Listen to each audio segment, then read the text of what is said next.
ఏడుపుకి ఒక హద్దు ఉండదు అనుకుంటా. ఇప్పుడు రాష్ట్రంలో ఇక నియామకాలకు సంబంధించి రాజేంద్రనాథ్ రెడ్డి గారి మనుషులు, లేకపోతే జవహర్ రెడ్డి గారి మనుషులు, లేదంటే కనుక ఇంకొకళ్ళ మనుషులు అంటారా? అసలు ఎలా కావాలనుకుంటున్నారో ఈనాడు ఆంధ్రజ్యోతికి అర్థం కాదు. ఇప్పుడు మొన్న సంఘర్షణ వాతావరణం జరిగింది. వాస్తవంగా పక్కాగా చెప్పాలంటే పోలీసు ఏకపక్షంగా ఆ రోజున తెలుగుదేశానికి సమర్థించింది. తెలుగుదేశం పార్టీ వాళ్ళు ఆ రోజున చేస్తున్న గొడవలకి సహకరించింది. ఎవరైనా గొడవ జరుగుతుంటే ఒకసారి అబ్జర్వ్ చేయండి. ఆ రోజున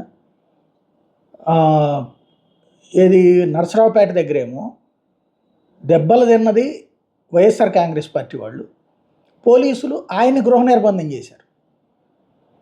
దాడికి పాల్పడింది అవతల పక్కన తెలుగుదేశం పార్టీ వాళ్ళు, వాళ్ళనేం రిస్ట్రిక్ట్ చేయలే. అదే సందర్భంలో తాడిపత్రి దగ్గర అంతే, పెద్దారెడ్డి మీద దాడి జరిగితే పెద్దారెడ్డిని గృహ నిర్బంధం చేశారు. చేసి అక్కడ కూర్చుని తొడలు కొడతా వచ్చారు. అంటే ఏం జరిగింది ఆ రోజున? పోలీసులు పూర్తిగా వన్ సైడెడ్గా తెలుగుదేశానికి సహకరించారు.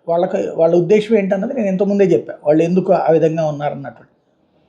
వాళ్ళకి సరెండర్ లీవ్స్ వీటన్నిటి మీద ఉన్న కోపం, రెండోది గెలుస్తారు తెలుగుదేశం పార్టీ అన్నటువంటి ఫీలింగ్తో వచ్చేసింది. వాళ్ళందరూ పూర్తిగా సహకరించారు తెలుగుదేశం పార్టీ.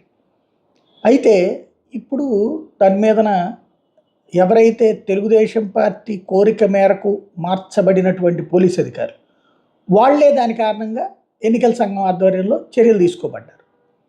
ఇప్పుడు కొత్తగా దాని మీదన స్పెషల్ ఇన్వెస్టిగేషన్ టీం వేస్తే వాళ్ళందరూ రాజేంద్రనాథ్ రెడ్డి మనుషులు, ఏసీబీకి ఆయనే ఇన్ఛార్జిగా ఉన్నారు కాబట్టి ఆయన మనుషులు.